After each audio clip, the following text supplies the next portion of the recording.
Assalomu alaykum aka parvozlar. Aka bugungi chislar 27-fevral.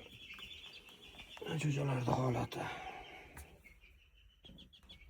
Rustam Hoca akanikidan kelgan. Ma'rif akalarda 1900 lik bolalar.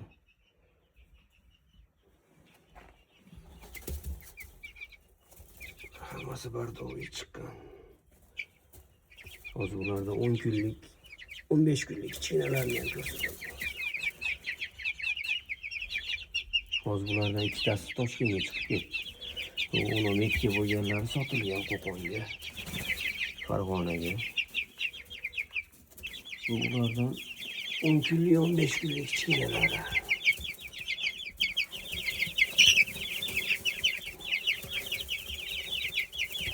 Ularchiga bitta kattasini qo'shib qo'yganmiz.